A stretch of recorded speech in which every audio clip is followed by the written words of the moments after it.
Vous écoutez France Culture.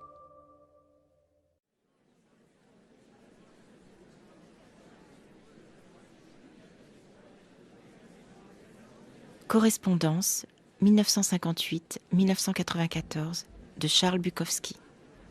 Extrait choisi et lu par Jacques Gamblin. Enregistré en public le 27 septembre 2013 dans le cadre des correspondances de Manosque au théâtre Jean Lebleu.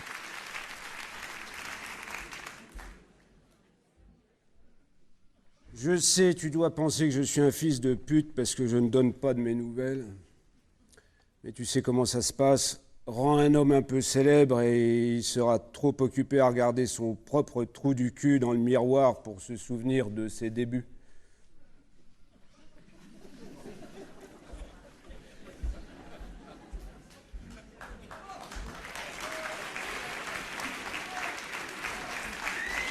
C'est bien ça.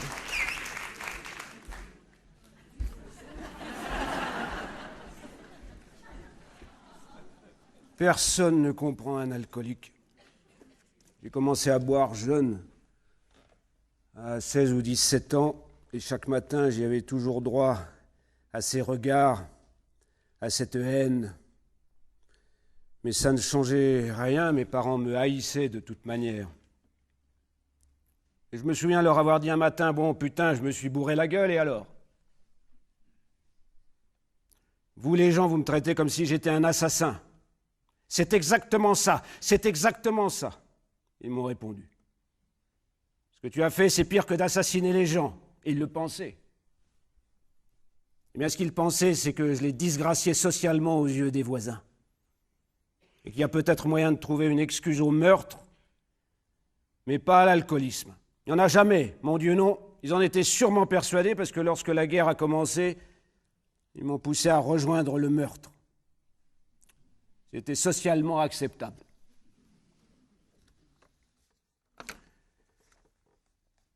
À Douglas, Blazek, 4 novembre 1964.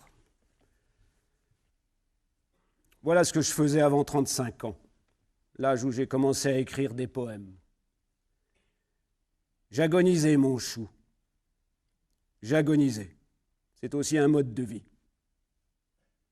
Tu vois, j'ai commencé par écrire des nouvelles. Je me souviens quand je n'étais qu'un gamin, j'avais 16 ou 17 ans, et je commençais à peine à faire mumuse avec des nouvelles. Un soir que je rentrais à la maison, j'ai trouvé toutes mes fringues jetées dehors sur la pelouse, manteau, chemise, caleçon, chaussettes et nouvelles. Le vieux, sans y avoir été invité, avait fourré son nez dans un tiroir, il était devenu critique littéraire. Mon fils n'écrira pas des trucs pareils tant qu'il vivra chez moi. Ramène-toi dehors, je lui ai dit, et je te défonce la gueule. Je crevais de faim dans des chambres minables en banlieue. Je buvais de la vinasse. J'écrivais 8 à 10 histoires par semaine. Tout ce que je faisais, c'était écrire et boire le plus possible. Et puis, j'ai entendu parler de Story, dirigé par Whit Burnett, et après plusieurs lettres de refus, j'ai finalement publié ma première nouvelle dans ce magazine à l'âge de 24 ans. S'en suivirent d'autres publications. Et puis, l'alcool a repris le dessus, c'est que l'écriture m'a semblé être une activité stupide. Ça m'est apparu comme un jeu de con. Je travaillais de temps en temps, très peu. Je me demande encore aujourd'hui comment j'ai fait. Mais boire, ça, c'était le nirvana. Peu importe la ville, l'année, le moment. À Philly, j'avais l'habitude de frapper à la porte de ce bar dès 5h30 du mat, et un vieux barman qui faisait tous les jours le ménage avant l'ouverture me laissait entrer. Et je m'asseyais, j'écoutais les frottements mouillés du balai derrière moi. On buvait à l'œil tous les deux. Je faisais la fermeture à 2h du mat. Tu admettras que je ne dormais pas beaucoup. On m'a viré d'une piole à l'autre pour ivresse, pour loyer impayé, ou parce que je ramenais des femmes tard dans la nuit. Je vivais au jour le jour, tout était dépourvu de sens. Je ne cherchais rien de particulier. Il n'y avait que les rayons du soleil, la pluie, la neige, les cauchemars, l'errance et le prochain verre que j'avalerais pour me tenir compagnie. Comme je l'ai dit, j'ai pris quelques boulots, ils étaient durs, sous-payés, monotones, asphyxiants, ils le sont toujours. Je prenais ces boulots tout simplement parce que je suis incapable de faire un travail qui demande des compétences. Et en plus, je n'ai pas de métier. Toujours est-il qu'à 35 ans, les femmes et l'alcool m'avaient rattrapé. J'ai fini dans le pavillon des œuvres de charité de l'hôpital du coin, crachant du sang, saignant de l'anus, complètement vidé, foutu. Ils m'ont laissé dans cet état pendant 2 jours avant qu'un toubib n'arrive et décide de me transfuser. J'ai reçu 4,5 litres de sang plus des perfs de glucose. Pendant ce temps-là, ma pute bousillait ma vieille caisse dans les rues. J'en suis revenu vieilli de 900 ans, je me suis trouvé un boulot d'expéditionnaire, je me suis dégoté une machine à écrire. Et j'ai commencé à écrire des poèmes. J'ai envoyé la première fournée à un petit magazine au Texas, et là, bingo! J'ai finalement atterri là-bas avec 75 cents en poche, marié à l'éditrice dont le père était millionnaire. Après 2 ans de mariage, elle a décidé que j'étais un salaud, et au revoir les millions. Je me suis remis à boire tout en écrivant toujours plus de poèmes. Physiquement, je suis toujours dans un piteux état. Je ne sais franchement pas combien de temps je vais pouvoir tenir. Mon boulot actuel ne vaut pas mieux que le reste, mais je suis toujours vivant, c'est le principal. Une femme et un bébé de 8 semaines viennent de sortir. Elles font toutes les 2 partie intégrante de ma vie.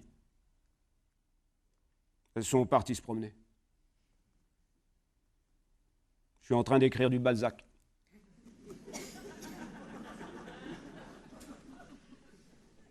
Tiens, il y a une mouche sur la vitre. Maintenant, elle est partie.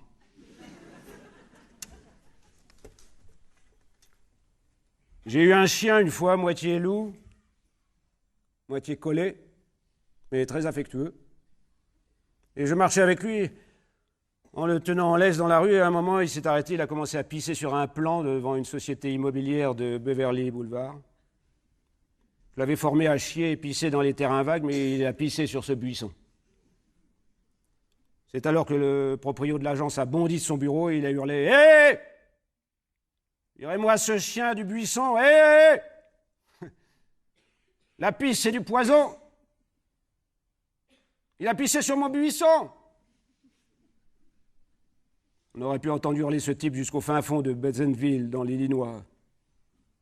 J'ai regardé sa tronche corrosive, ses yeux et son corps qui se balançaient comme une marionnette.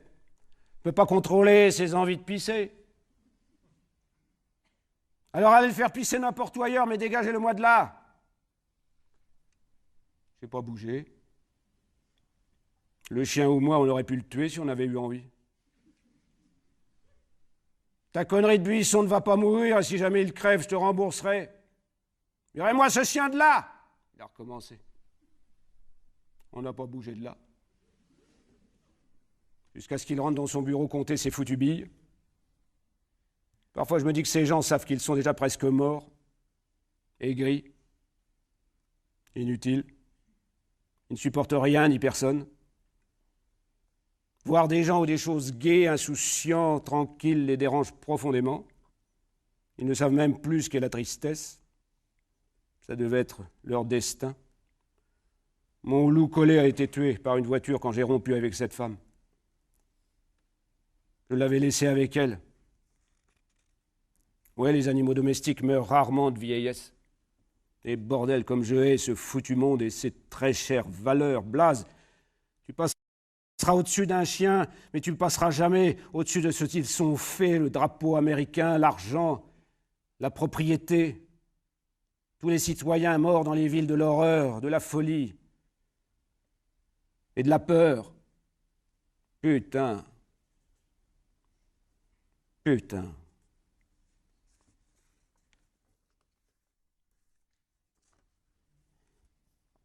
À Karl Weissner, 13 mai 1967. Je suis désolé pour North et son obsession du suicide. Moi aussi, j'ai connu ça par période. Ça venait par période et c'est marrant, mais si l'on arrive à sortir de cette obsession du suicide, on se sent plus fort, meilleur, on en sort foutrement endurci. Et après ça, on peut presque tout encaisser. Il se peut même que le suicide soit un processus de croissance. Tu touches presque le fond et ensuite tu refais surface. C'est une sorte de nouvelle naissance. Nous, tout ce que nous avons comme moyen radical, c'est le toit des immeubles. Et encore, le temps que tu tombes, tu peux encore changer 6 fois d'avis avant de toucher le trottoir. C'est pourquoi je préfère les méthodes aléatoires dans lesquelles entre une grande part de hasard et qui te laissent de multiples alternatives, les somnifères, le gaz, la pendaison. Un jour, j'ai essayé le gaz. J'ai ouvert tous les brûleurs à fond, je me suis étendu sur le lit, ça a failli m'assommer. J'étais bien parti, sauf que respirer tout ce gaz, me sentir dans une sorte d'atmosphère gris-jaune m'a donné la migraine. Une terrible migraine, la migraine m'a réveillé. J'ai sauté du lit en me marrant, espèce de cinglé. T'as pas envie de mourir? Et j'ai continué à me marrer, ça m'a semblé tellement comique. Et je suis allé éteindre le four et tous les brûleurs de la cuisinière. Je suis sorti m'acheter une bonne bouteille de whisky et quelques cigares de grande marque. Et j'ai terminé la soirée en baisant avec une femme, tout en me gardant bien de lui dire qu'elle était en train de baiser avec un revenant. Parce que ces putes ont cette façon de te sermonner comme une maman que ça en devient profondément ennuyeux. Tu ne peux jamais vraiment rien dire à une femme. Elle déforme et dénature toujours le truc parce que la femme est le bavardage incarné de la renaissance et de la responsabilité. Elle nous aime vraiment. Les meilleures d'entre elles nous aiment vraiment.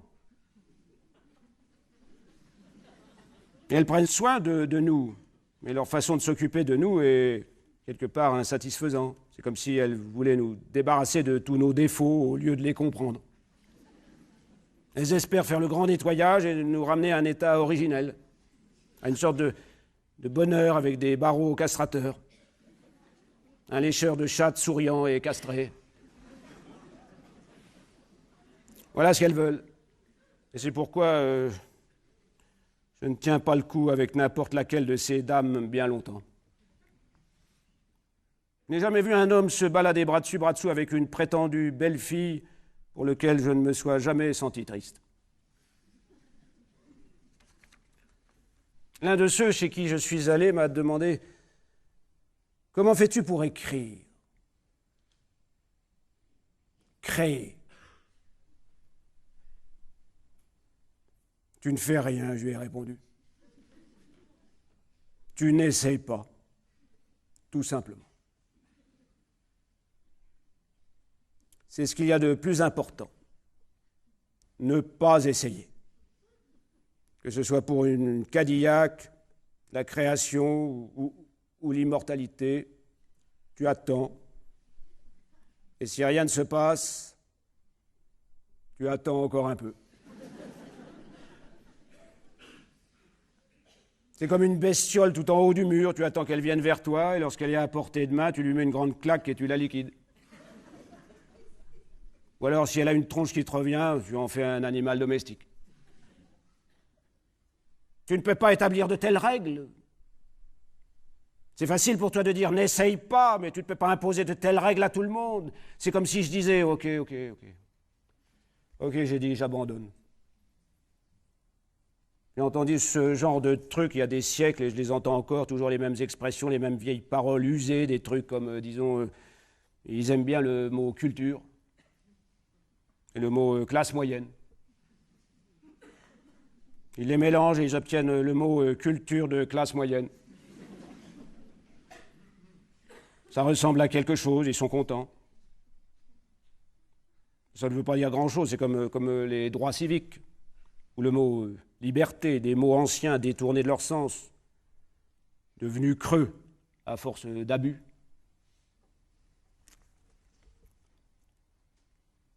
Ce soir, quelqu'un m'a répondu, quand je lui ai dit que les êtres authentiques travaillaient dans l'industrie de la pêche. Quelqu'un m'a répondu que les types qui bossent dans l'industrie de la pêche étaient trop fatigués pour écrire. Alors je lui ai dit que les profs de lettres étaient pas assez fatigués pour écrire. Alors cette femme a commencé à me parler des angoisses que ressent un prof de lettres. et pour avoir bien connu des profs de lettres, pour les avoir bien observés, pour avoir bossé dans des abattoirs, dans des biscuiteries, pour avoir fréquenté des bandits de grands chemins et des cinglés, je lui ai répondu que ça n'était pas la peine de me parler des angoisses d'un prof de lettres, que je connais la musique, correction de copie, organisation des cours, avancement selon échelon, écriture de poésie. Et dans tout ça, entre deux angoisses, ils ont encore l'incroyable force de se demander s'ils sont homosexuels. Ou si Cléborne, qui enseigne aux deuxième année, est un blanc-bec ou pas. Tu me demandes ce que je pense de l'affaire Kennedy? Je ne pense rien de Kennedy. Là où je travaille, il y a une photo de Kennedy avec écrit en dessous « Martyr ». Tu crois réellement que c'en est un? Un type qui a fait Harvard, une tranche de cul de première qualité, qui a bossé dur pour avoir une tête qui fait pleurer les bébés. Penses-tu qu'un homme est un martyr parce qu'il suit le chemin qui lui est déjà tout tracé? Est-ce que c'est vraiment l'enfer de naître avec plus d'argent que tu ne peux en dépenser? Est-ce que c'est vraiment l'enfer de ne jamais avoir à penser au loyer? Est-ce que c'est vraiment l'enfer de te prendre une balle en pleine tête plutôt que ce soit toi qui te la mettes tout seul?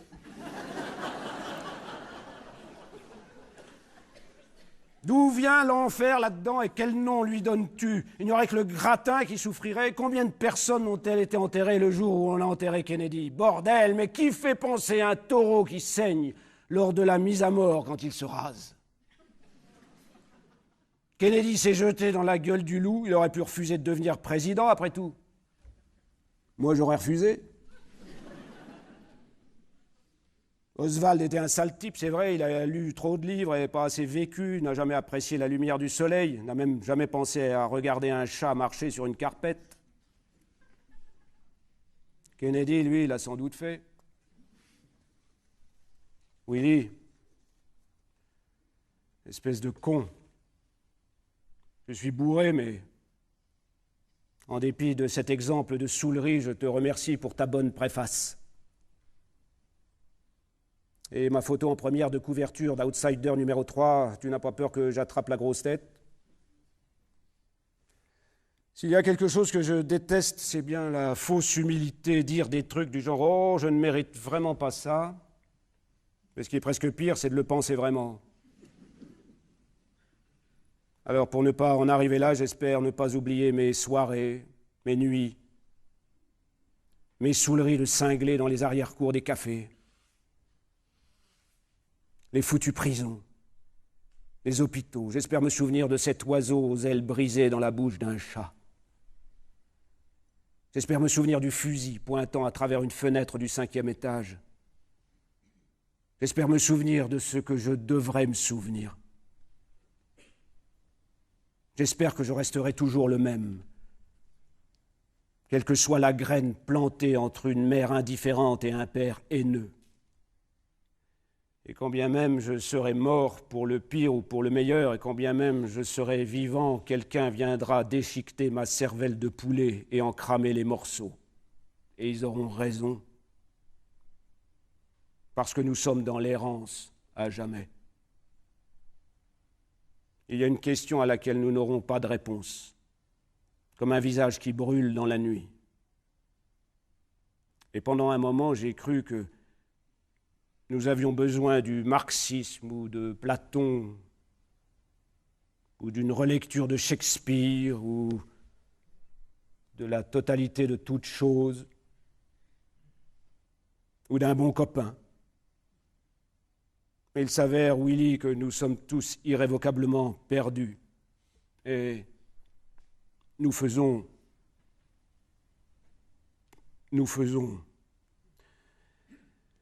du mieux que nous pouvons.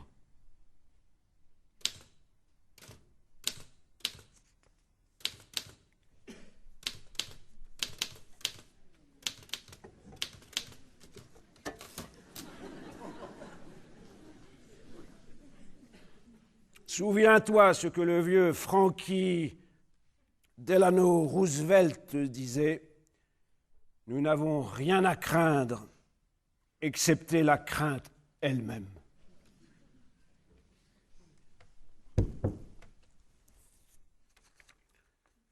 Je me sens souvent perdu ces temps-ci. J'ai souvent l'impression que tout le monde et toute chose est plus propre, plus intelligent, plus noble que moi, plus courageux, plus gentil, plus beau, etc. Je me sens parfois même inférieur à une simple mouche traversant la table en rampant. Une mouche représente un véritable défi parce que la mouche, elle n'en a simplement rien à foutre de toi. Et toi, tu es là à la fixer des yeux en te demandant si elle va chier ou s'envoler ou crever ou ne faire aucun de ces trucs. Parfois, la peur s'empare de moi tout entière. Elle bondit de partout et de nulle part. Je baisse les yeux et je vois que j'ai lacé mes chaussures maladroitement et qu'une longue ficelle dépasse. Mais je ne peux rien y faire excepté l'enregistrer machinalement et me sentir comme un trou du cul. Les choses futiles me réduisent à l'état de merde. Toutes les choses futiles, les factures de chauffage, le fil dentaire. Regardez les gens qui attendent debout devant une église. Aller dans une station-service pour faire le plein. Faire la queue, me regarder dans le miroir, me peigner les cheveux, toujours se débarrasser de la moitié d'un tas de trucs comme des tessons de bouteilles ou des rognures, sinon elles se pointent, t'attrapent et t'enferment, ou d'autres choses. Comme entendre malgré soi la conversation d'autres gens alors que tu es assis en train de manger à la table d'un restaurant ou que tu es bloqué quelque part. Ces gens-là ne disent rien d'intéressant du tout. Ou alors ils répètent des trucs et des phrases que d'autres ont dit. Ce sont des idées volées de vieilles paroles mâchouillées qui sentent le paix. C'est comme si je me prenais un club de golf en pleine tête ou un coup de poing dans les tripes, seulement c'est pire. Et les peurs, la lâcheté des peurs pour tout et pour rien, de partout, elles te rampent dessus sans que tu puisses y comprendre quelque chose. Tu n'es qu'un idiot, tu n'es pas loin de ravaler ta propre morve. Même le suicide est sans valeur à côté de ça. Et puis, dans l'espace d'un flash, d'une seconde, d'un clin d'œil, c'est terminé. Et tu es courageux. Tu es mignon. Tu es intelligent. Tu es dur, tu es fort, et pourtant tu restes toujours gentil. Quel envoi de fleurs! Tu dis à ta femme sur le ton de la plaisanterie et tout en souriant, « Je ne vois vraiment personne d'autre à qui je voudrais ressembler, mis à part moi. » Mais seulement, ça n'est pas tout à fait une plaisanterie. Merde, tu peux traverser une pièce d'une seule enjambée. À l'extérieur, dans le monde, là dehors, dans les quartiers d'affaires, les quartiers de non-affaires, tu dis des trucs brillants et dingues et les gens se marrent, ils rigolent de bon cœur. Tu ne crains personne. Un grand type te jette un coup d'œil et tu lui fais aussitôt baisser les yeux. Tu peux te payer cet enculé. Son regard est vide. Si tu as ressenti ça, alors tu serais capable de faire des bonds de 10 mètres dans les airs. Une femme te regarde et sourit. Les animaux te suivent jusqu'en bas de la rue. Tu envisages de braquer une banque. Tu vois 3 poivreaux fauchés, la tronche rouge écarlate, mourant d'envie d'une bouteille pour leur gosier sec. Tu t'approches d'eux, tu leur files un billet de 10. Et n'allez pas acheter de bouffe avec, tu leur dis. Aujourd'hui, je suis allé aux courses et j'ai perdu $100. Mais ça ne se passe pas toujours comme ça, parfois je gagne. Un jour, j'ai gagné $3000 en une seule rencontre. J'ai pris 3 mois de congé, j'ai dormi dans différents motels le long de la côte entre LA et Mexico, tout en gardant mon appartement avec un boulot à la colle, en baisant chaque pute et quelques non-putes entre les deux. Je me sentais bien.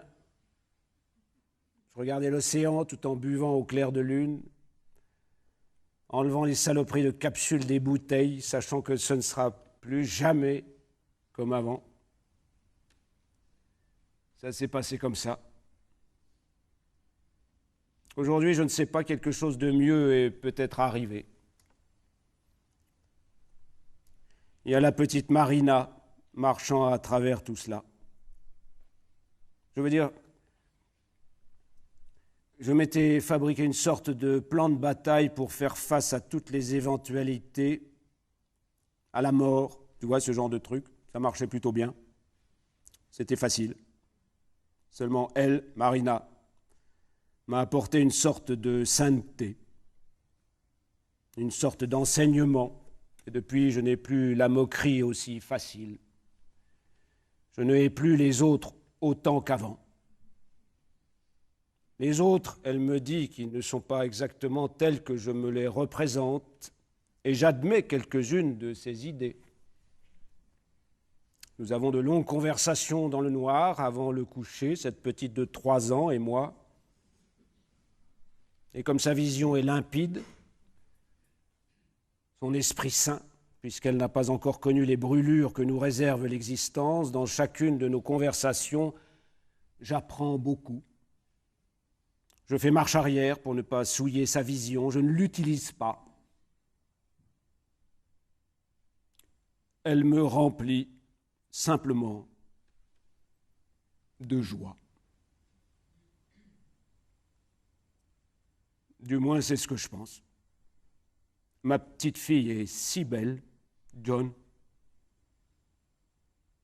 John, tu ne l'as jamais rencontrée, n'est-ce pas? Elle chante « London Bridge is falling down » dans sa chambre. Quand le soleil se mettra à faire des bonds, nous serons les premiers à en être informés. Monsieur Bukowski. On peut allumer, je ne vois pas qui c'est, je peux voir Monsieur qui me Bukowski. parle. Vous écrivez surtout des textes autobiographiques. N'est-ce pas profondément narcissique de penser que les gens s'intéressent à votre vie?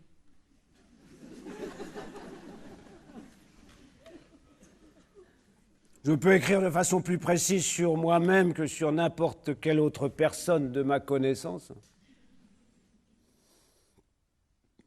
C'est une grande source d'inspiration. J'ai vécu des années, des jours, des nuits, des moments étranges et sauvages. Certains de ces moments ont été courageux et humoristiques, et d'autres, c'était autre chose. Pas mal de gens m'ont raconté qu'en lisant ce que j'ai traversé comme enfer, ça leur a permis plus facilement de continuer à vivre. J'ai, depuis le jour de ma naissance, constamment adopté la position de l'homme frigorifié. Ça a commencé avec mon père, abominable brute, dépourvu de tout courage, qui me battait dans la salle de bain avec sa longue lanière de cuir à affûter les rasoirs. Il me battait très régulièrement, bien avant que je n'atteigne les 7-8 ans. J'avais été conçu hors des liens sacrés du mariage et je crois bien qu'il m'en rendait responsable.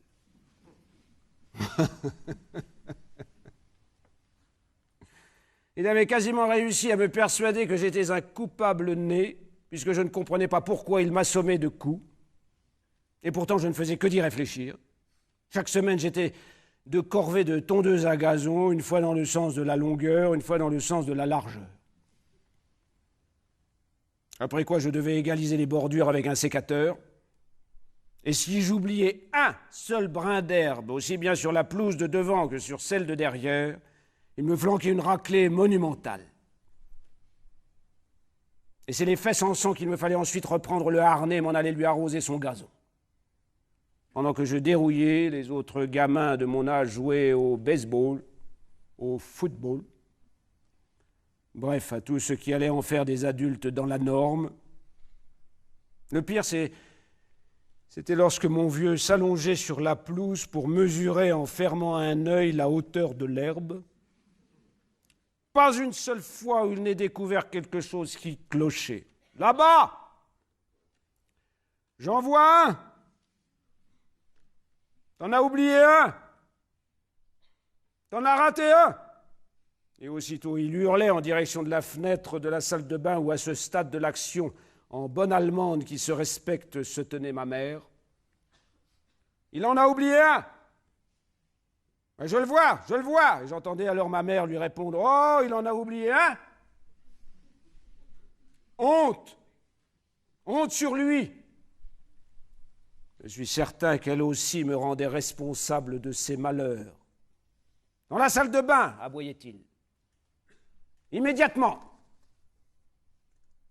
Il ne me restait plus qu'à m'exécuter.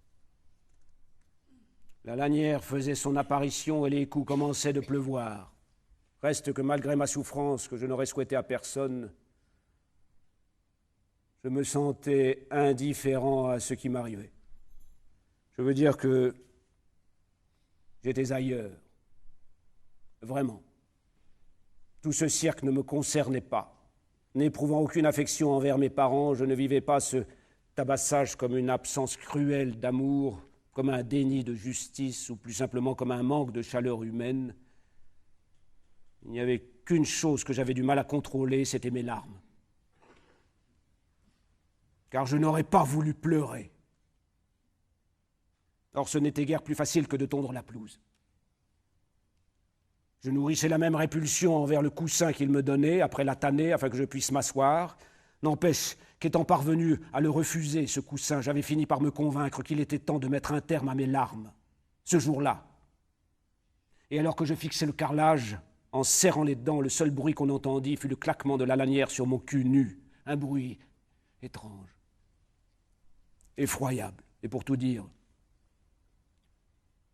viandesque. Sauf que mon père avait beau s'acharner, pas une seule larme ne mouilla mes yeux. Et soudain, il s'arrêta. D'ordinaire, j'écopais de 15 à 20 coups de lanière, or nous n'en étions qu'à 7 ou 8, et ce fut en hurlant qu'il se rua hors de la salle de bain. « Maman! Maman, je crains que notre garçon ne soit devenu fou. Il ne pleure plus quand je le corrige. » Franchement, Henri, tu crois qu'il est devenu fou? Oui, j'en suis sûr, maman. Ah, comme c'est triste. On peut dater de ce jour-là la première manifestation flagrante de mon état d'homme frigorifié. Savez-vous qui sont vos lecteurs? Un jour, vous avez dit que vous étiez très content de savoir que beaucoup de détenus aimaient vos livres. Oui. Des prisonniers m'ont écrit pour me dire qu'ils aimaient bien mon travail. L'un d'entre eux m'a écrit « Vos livres sont les seuls qui passent de cellule en cellule. » Ça, pour moi, ça vaut tous les prix littéraires. Qui a besoin de critiques universitaires? Un jour, je suis allé rendre visite à une personne dans une maison de fous. J'ai été reconnu par l'un des internés. « Vous êtes Charles Bukowski, n'est-ce pas ?» Il m'a demandé. Il avait lu mes livres. C'est peut-être pour ça qu'il se trouvait dans cette maison de fous. Est-ce que la célébrité a changé votre vie? Si un homme acquiert la célébrité, il doit aussitôt s'en débarrasser comme d'un chien enragé suspendu à sa gorge. Il doit tout simplement continuer à faire son travail. C'est la joie et le miracle, le soleil qui réchauffe, le chant des tripes. J'écris pour sauver mon propre cul, pour repousser loin de moi l'emprise de la folie. Si dans ce processus, je sauve le cul d'autres personnes, cela s'ajoute par pure coïncidence.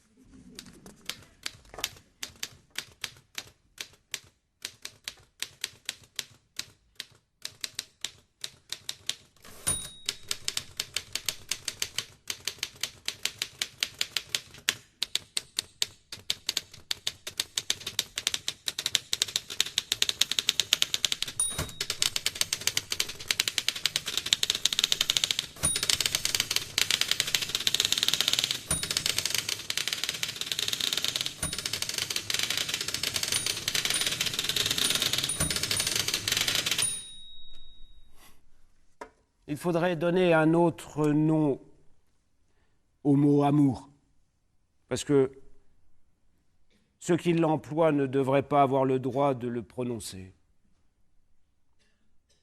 L'amour a besoin de temps, il avance pas à pas.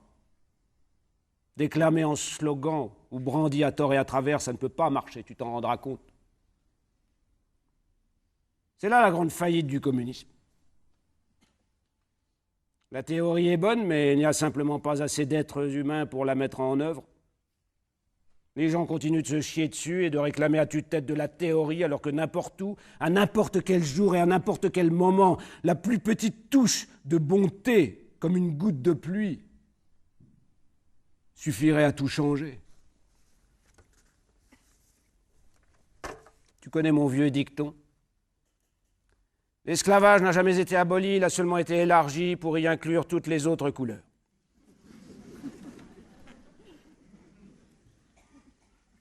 Et ce qui fait mal, c'est de voir diminuer progressivement la part d'humanité de ces gens qui se battent pour obtenir un travail qu'ils ne veulent pas. Mais pire encore, ils craignent les solutions alternatives.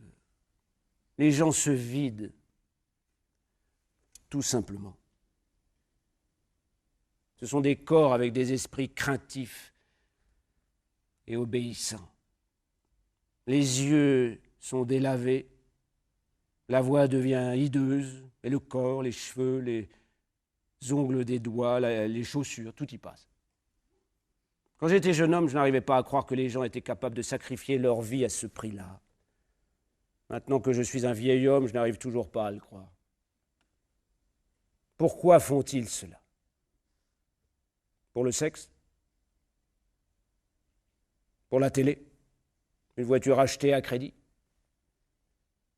Ou un enfant ? Des enfants qui ne feront que faire les mêmes trucs qu'ils ont fait ?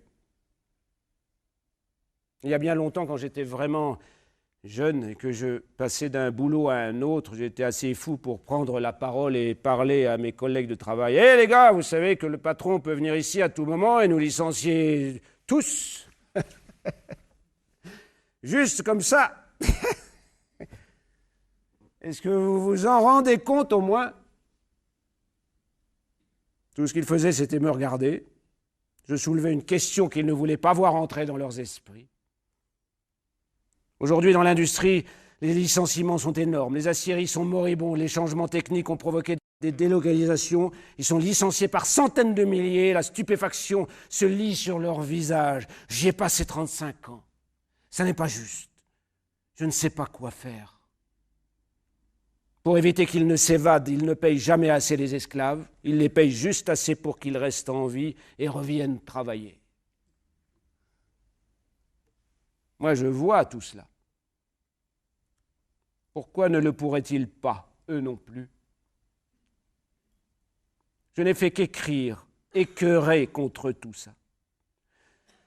C'était un soulagement que d'évacuer toute cette merde de mon système. Et maintenant que je suis encore ici, bien vivant, un soi-disant écrivain professionnel, après avoir laissé échapper les 50 premières années, j'ai découvert qu'il y avait d'autres écœurements au-delà du système. Je me souviens qu'une fois, travaillant à l'emballage dans cette entreprise d'installation électrique, l'un des emballeurs m'a dit tout d'un coup « Je ne serai jamais libre ». L'un des patrons qui s'était ramené près de nous l'a entendu et il a laissé échapper ce délicieux ricanement qui lui servait de rire, se réjouissant du fait que ce type était piégé à vie. Alors, la chance qui m'a finalement permis de sortir de ce genre d'endroit, peu importe le temps que ça a pris, m'a donné une sorte de joie. La joie en jouer du miracle. C'est aujourd'hui avec un vieil esprit, un vieux corps que j'écris. Et depuis que j'ai commencé si tardivement, je me dois de continuer. Et lorsque les mots commencent à balbutier, que j'ai besoin d'aide pour monter l'escalier et que je ne sais plus faire la différence entre un rouge-gorge bleu et un trombone, j'ai toujours l'impression que quelque chose en moi se rappellera comment je suis passé à travers le meurtre, le désordre et la galère pour au moins terminer par une généreuse façon de mourir. Ne pas avoir entièrement gâché une vie me semble être un accomplissement digne de mérite, même si c'est seulement pour moi-même.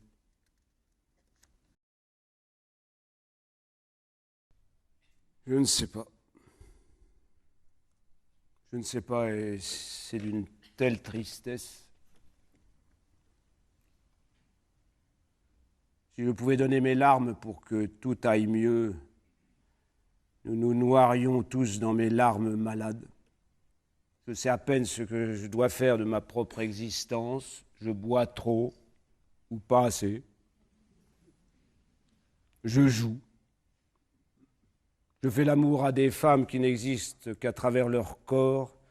Et lorsque je les regarde dans les yeux, je sais que je me mens à moi-même et que je leur mens parce que je ne vaux pas mieux qu'un chien.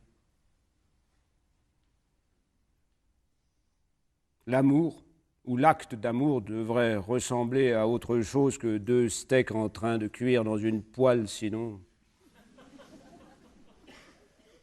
Tout s'envole comme des fétus de paille dans un jardin. Sinon l'existence est à jamais anéantie dans la bave d'un escargot que l'on vient d'écrabouiller. Je le jure. Ah oui, je le jure.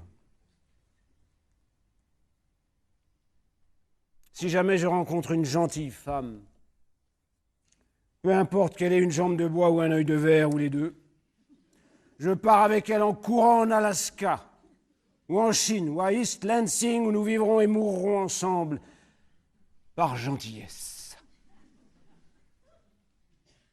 Je n'entends pas une femme qui te lécherait le cul, j'entends une femme qui serait tout simplement douce par nature. Toutes ces femmes de LA sont dures. Leurs yeux sont durs. Leurs mouvements sont durs. Leurs calculs sont durs. Elles sont peut-être obligées de l'être. Je le suis peut-être moi aussi, mais je ne pense pas. Mes poèmes le sont peut-être. Mais moi, non. Non. Pas moi.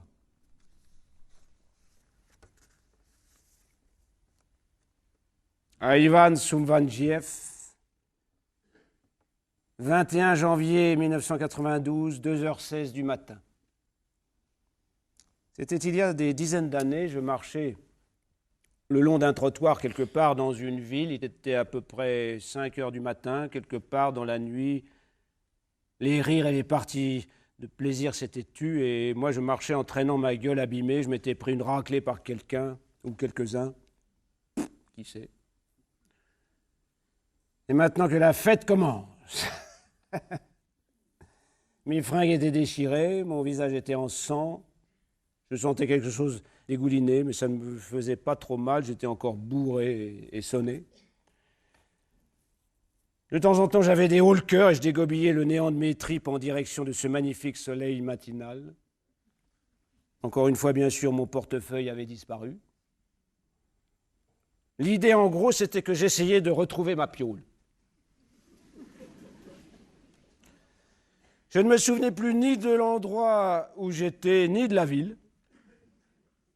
Et je savais que quelque part, j'avais une piole, que le loyer avait été payé pour 3 ou 4 jours et que c'était le seul endroit que j'avais, que c'était mon seul univers. Retrouver cette piole et réussir à passer la nuit. Sinon, c'était la mort. C'est comme ça que ça se passait. On n'avait rien à faire de mourir, tout ce que je voulais, c'était mourir plus ou moins tranquillement, avec le souvenir d'un tapis déchiré et les pas de quelqu'un passant devant ma porte. Je sais que c'est stupide, mais quand tu es complètement lessivé et que tout se met à cliqueter et à claquer, que ça en devient assourdissant, tout ce qui t'intéresse, c'est de te trouver un coin tranquille où mourir. Les animaux font ça. Les chats blessés, les oiseaux, les poissons. Même les humains le font. Et puis j'ai entendu quelque chose, c'était des pas comme les miens. Seulement ils étaient plus hésitants, plus désordonnés. Je crois que je marchais vers l'est. J'étais sur le trottoir et marchant vers l'ouest, je crois qu'il marchait vers l'ouest. Il y avait un homme au beau milieu de la rue. C'était une artère principale. On était un dimanche matin. Il n'y avait pas une seule bagnole dans les parages. Et le type se trouvait vraiment au beau milieu du boulevard. On n'entendait rien excepté les bruits traînants, incohérents, maladroits et malheureux de ses chaussures sur le bitume. Il est venu vers moi et là je me suis dit, putain, ce pauvre enculé est encore plus amoché que moi. Comment c'est possible? J'étais le numéro uno du suicide. J'étais celui qui se mettait dans les situations les plus cauchemardesques, qui mettait les monstres au défi. Je m'étais volontairement jeté dans les bras de la mort et je tombais maintenant sur ce type venu me piquer ma place. Mais lorsque j'ai pu le voir de plus près, le soleil brillait, j'ai vu que son visage était mutilé.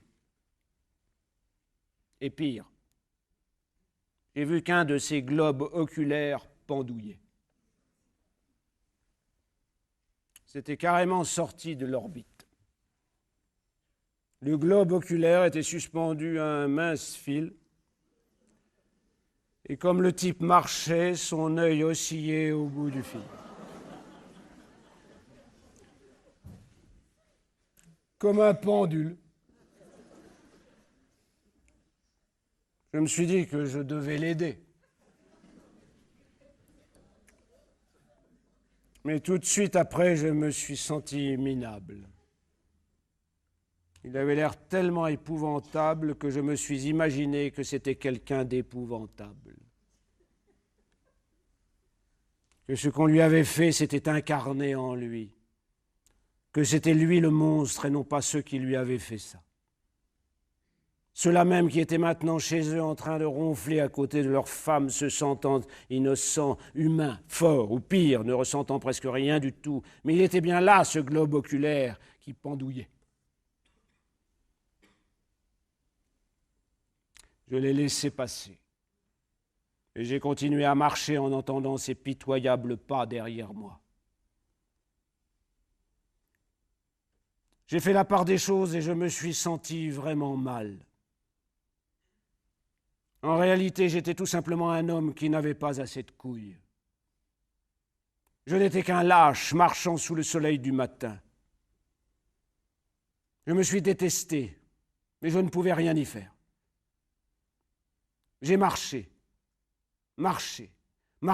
J'ai finalement retrouvé ma location. Je suis entré, je suis monté jusqu'au 3e et je me suis affalé sur le lit. J'étais sain et sauf, du moins pour un moment. J'étais enfin dans mon cocon miteux, mais je n'arrivais pas à dormir. Ce n'était pas la morale chrétienne, etc., qui me chagrinait. Je me suis toujours senti comme Friedrich Nietzsche, au-delà du bien et du mal. Mais ça ne passait pas, je n'étais rien d'autre qu'un moins que rien, j'avais manqué de gentillesse, j'avais manqué de réalisme, je n'étais que du bluff. J'avais ramassé mes billes et j'avais couru. Je n'avais pas les couilles. Je n'ai rien pu faire sauf rester là, regarder et accepter le fait que je n'avais presque rien d'un être humain digne de ce nom.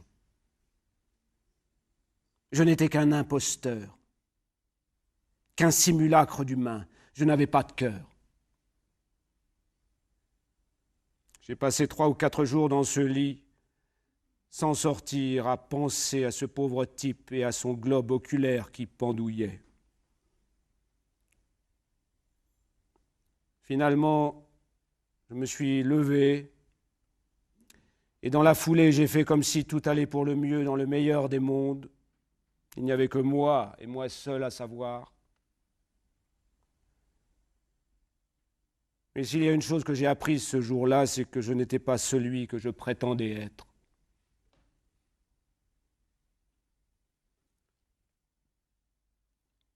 Surtout, ne prenez pas trop cette lettre au sérieux et ne vous emmerdez pas à passer des coups de fil parce que nos pièces de 10 cents se sont maigres comme les restes de nos cercueils, crevant nos yeux vivants. Putain, voici la fin du chant de l'oiseau. Voici les noix de coco bouffées. Voici la bave sur les murs. Voici un pneu à plat. Voici du linge sale, voici toute chose bouffée de l'extérieur et de l'intérieur de ses entrailles. Voici un sale matin. Voici un mauvais jour. Voici une station d'essence au clair de lune. Voici une baise merdique avec sa précieuse liberté qui sort des bars. Voici les bars remplis des hémorroïdes solitaires de la vie.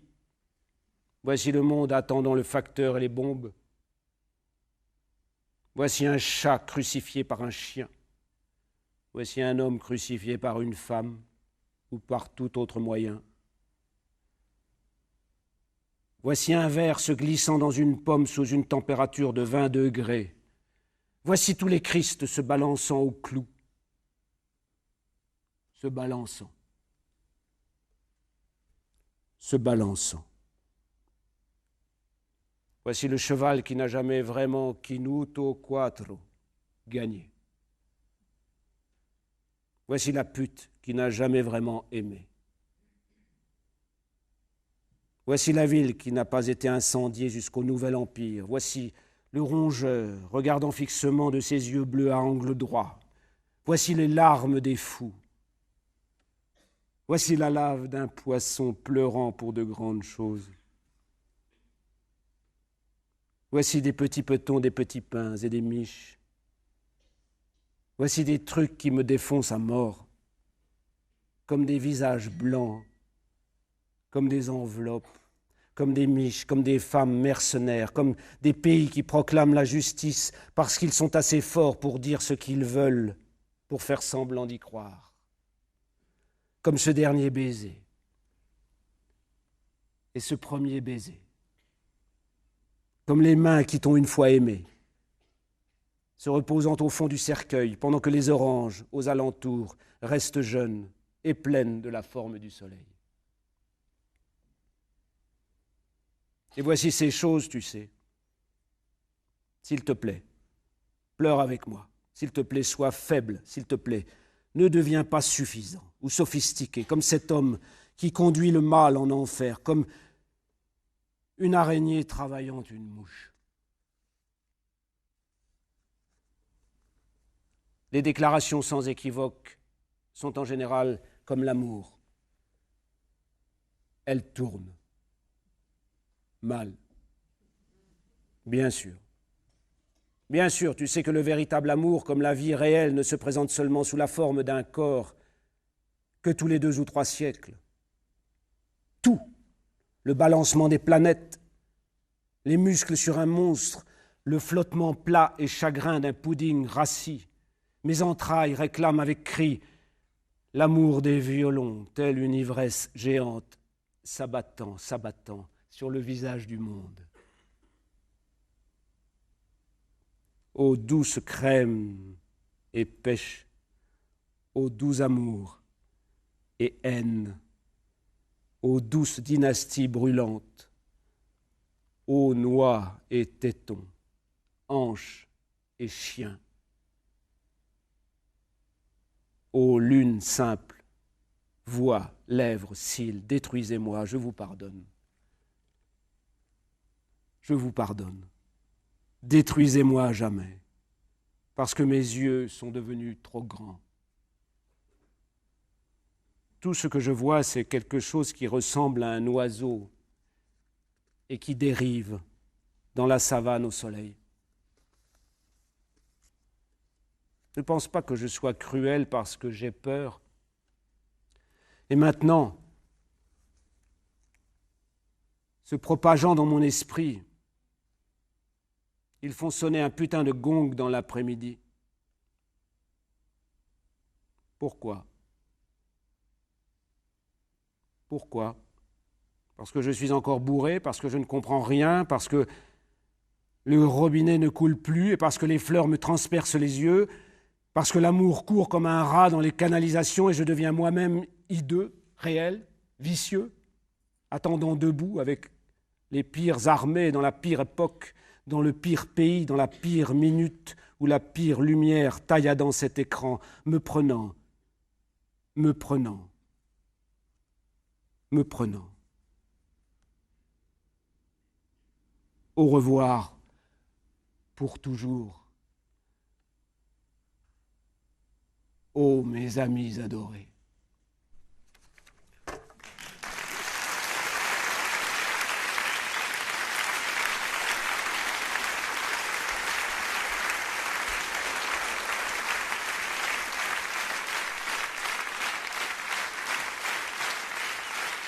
Correspondance 1958-1994 de Charles Bukowski. Extrait choisi et lu par Jacques Gamblin. Enregistré en public le 27 septembre 2013 dans le cadre des correspondances de Manosque au théâtre Jean Le Bleu. Prise de son, Jean-Marie Porcher et Fabien Gosset. Mixage, Jean-Baptiste Etcheparubord. Réalisation, Manouchak Fachaï. Correspondance 1958-1994, traduite de l'américain par Marc Hortemel, et Journal d'un vieux dégueulasse, traduit de l'américain par Gérard Guégan, sont publiés chez Grasset.